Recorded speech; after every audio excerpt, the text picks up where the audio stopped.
Jess here, and today I'm joined with Craig Lynch, Predictive Maintenance Specialist at easyJet. Thank you so much for joining me today, Craig. Oh, you're welcome. So at ATW in Europe, you're going to be speaking on a panel looking at the question, where is AI being used most effectively across the MRO product lifestyle? So we're going to get a bit our teeth into that topic in a moment. But first, if we take a couple of steps back, how did the MRO landscape look before AI, and what were the major challenges and constraints here? Well, first and foremost, I don't think we were harnessing our maintenance inputs correctly. There wasn't an effective use of resource, and as a result, we were suffering from late off maintenance events, task card findings that we really should have anticipated a bit better. I mean, we've got some quite accurate and lengthy historic data as to how our aircraft perform when they're in a hangar-based maintenance environment. And we try and plan for as many sort of unforeseen circumstances as possible, but it was still a little bit haphazard. A lot of it relies on human interpretation of past historic trends, and gut feeling, gut reaction. You know, if you have an aircraft that's in a particular sort of age profile, you have vast experience and knowledge of how you feel it's gonna perform once you start looking under the rug, so to speak. Absolutely. So I guess where technology can really come in is on the efficiency side. So taking all of that, but making it quicker, making it more accurate.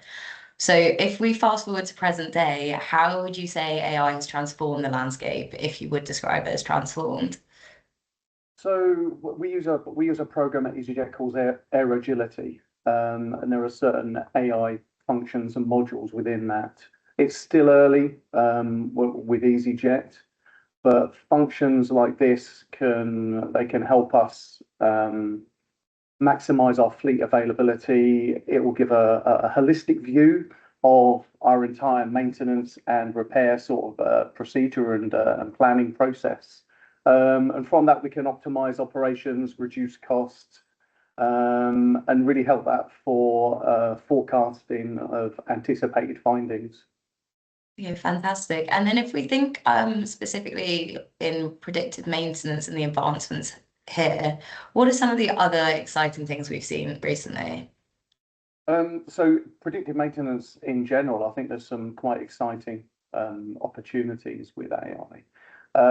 We have various different tools. I mean, we're quite lucky. We generally use Skywise predictive maintenance provided by Airbus. But outside of that, we have many other tools that we use for networking, scheduling, maintenance planning.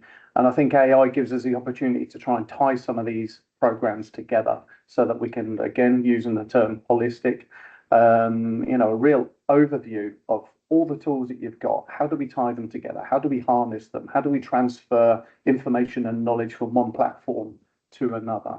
On top of that, I think AI gives us a huge scope for better pattern recognition.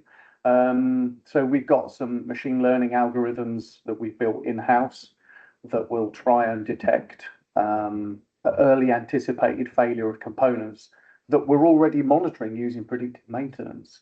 But if we can try and use that to prepare ourselves for roughly how many failures we think we're going to get via predictive maintenance, it will help us position spares and resource more accurately. I think there's quite a few opportunities here. Absolutely, and I'm sure this is all those benefits are enhanced with the supply chain challenges as well. So really making sure you're on top of things and getting in as early as possible. So you're going to be joining us in April at Aerospace Tech Week Europe. What are you most looking forward to at the event? Are there any particular sessions or speakers you're excited about? I'm looking forward to learning. I'm looking forward to expanding my knowledge, my interpretation of not just AI within an aerospace environment, but of all data manipulation techniques, tools that are available, just to see what's truly out there. We have tools and they work. We have methodologies and they work. But we're a low-cost carrier, so small margins mean big gains. So we really need to try and harness every opportunity we can to reduce our costs so that we can pass those on to our customers so that they choose us rather than our competitors. When you overlap that onto predictive maintenance, if we keep our passengers moving from A to B as seamlessly as possible in a happy fashion with zero delays, zero disruption, it's a better flying and operating environment for everyone, but both us and our passengers.